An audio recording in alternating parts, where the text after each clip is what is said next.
it's Catherine. Oh my gosh, what do I do if I have a business idea, but I'm too scared to start because I don't know what the outcome is going to be?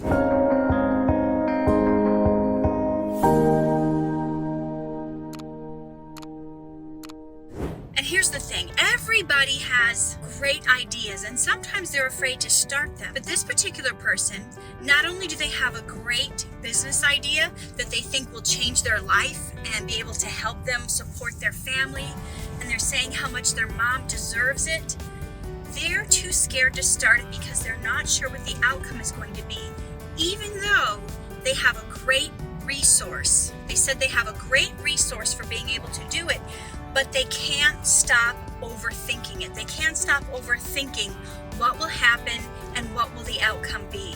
Has that ever happened to you?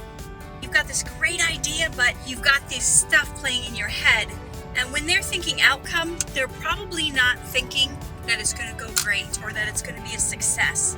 Usually when we're overthinking things, we are worried that it's going to fail. So we have to start looking at it differently. A lot of times people look at this as if it's their one and only chance. And it's not necessarily your one and only chance. It really depends on what you're talking about and what the business is. But first of all, you can't let a potential bad outcome stop you from starting. I mean, first of all, you're not going to know. Nobody knows whether something they pitch or launch is going to be a success. How many people will tell you? One guy who I follow right now, Nick Unsworth, Life on Fire, I think he started and failed, I want to say 11 different businesses. I don't know if that's the right number. 10 or 11, maybe it was 7 or 8. Went totally broke.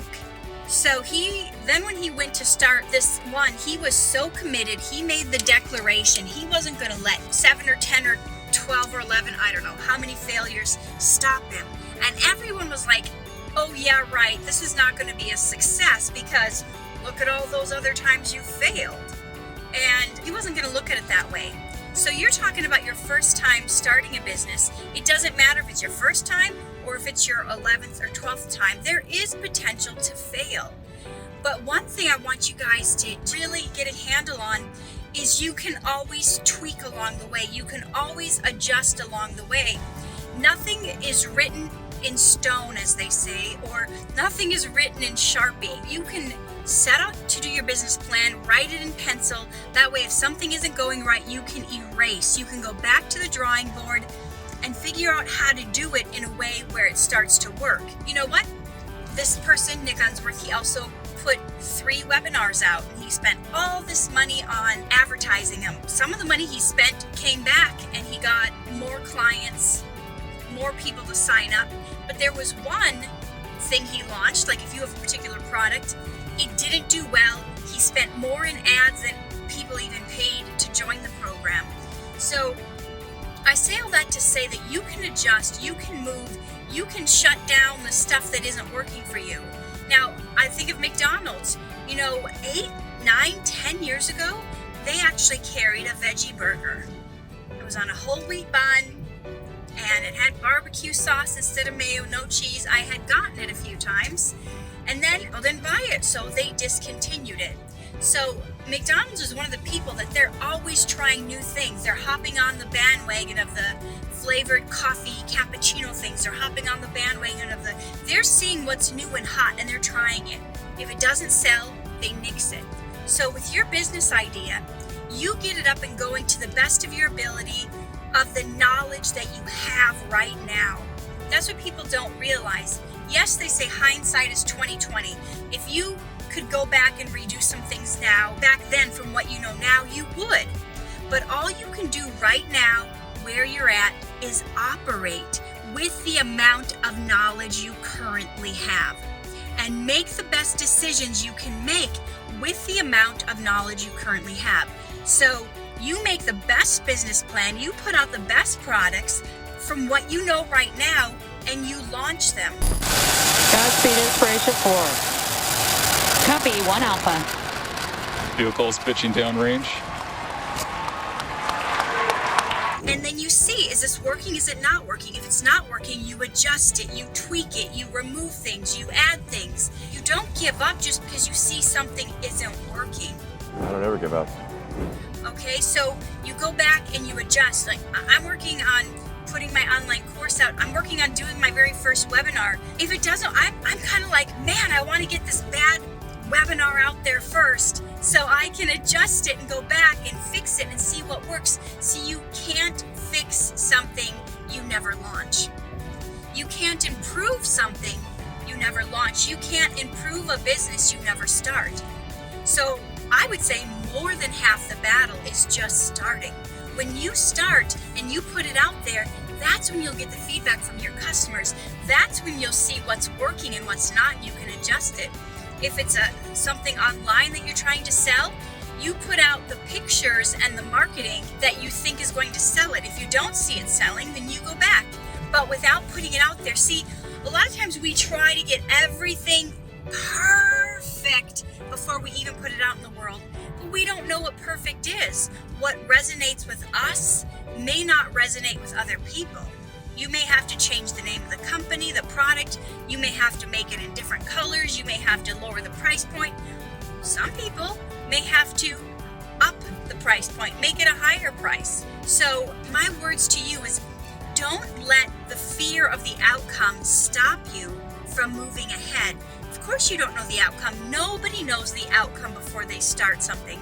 But you can go into it with the resources you have, with as much knowledge as you have, and I'm assuming you would have done your homework, you would have done your research, you would have seen the comparables, you would have seen what other people's doing, you would have looked for a niche in the market, something that wasn't like you. Look at Jamie Kern Lima. She put out It Cosmetics. She ended up selling it for $1.2 billion. But she had tried and tried and tried and tried all these different formulas, went broke, emptied out her savings account trying to find the right brand of cosmetics. She got turned down by all these makeup companies, turned down. She was using herself as a model, but because she didn't look model, perfect cover of a magazine, gorgeous, people laughed at her and they said, no one is going to buy makeup from someone who looks like you.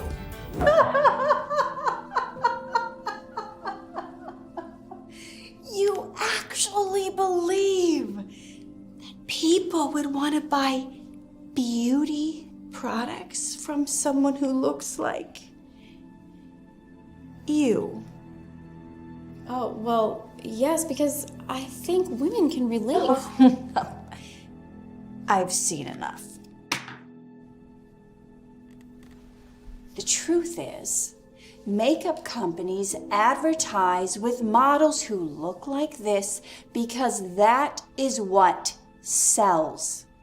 You may have a good product, but if you actually want to sell any of it, then I suggest you fall into line and do the same. But I really believe... Look, I don't make the rules. This is just the world in which we live. Have a nice day. When she went to try to sell her product on QVC, person brought these gorgeous, thin, beautiful young models, and she said, no, I'm going to use my own. She had an older model, a plain model, and then she had herself. Let's talk about the models you want to use. Oh, I brought my own. This is Gina and Susan. Sweetheart, those aren't models. But don't worry, I got you covered. Ladies? I appreciate it, but we won't be needing them. And I'm actually going to use myself as a model too. What? You can't be serious. You? A model? No one's ever going to buy anything from someone who looks like you. No offense, but that's just the way of the world. She was slightly overweight and had rosacea problems, and they said, no one's going to buy from you if you don't sell out all 6,000 of these products in 10 minutes. It's showtime. You ready? I think so. Okay, and remember, 10 minutes, all you got. And if you don't sell out... If we don't sell out, I'm not coming back. I know. Listen, the phone rang off the hook. A phone rings. and then another one rings. And then soon all of the phones start ringing. Before the 10 minutes were up, she saw the 2 words that would change her life forever. That's it. We have completely sold out every shade in stock. I can't believe this. And she sold out because people wanted somebody that they could relate to, somebody that didn't look like a perfect supermodel. So I'm giving you all these examples to show you there is hope. There is a way you can do this. Do your business, launch your business in a way that's going to work, and you don't know the outcome beforehand. That's where your faith comes in. Faith is the substance of things hoped for, the evidence of things not seen. You don't know. But do you know what? Faith and fear are both operating in the same realm. That is the realm of the unseen. So you're afraid, but that fear is unfounded because what you're afraid of is yet to be seen. That failure is yet to be seen. So why not have faith? That faith isn't seen either. Neither of them are seen. You don't know till you put it out there, but one thing's for sure. If you don't start your business, failure is sure. If you don't start that company, you don't write that book, you have already failed because you haven't tried. Okay?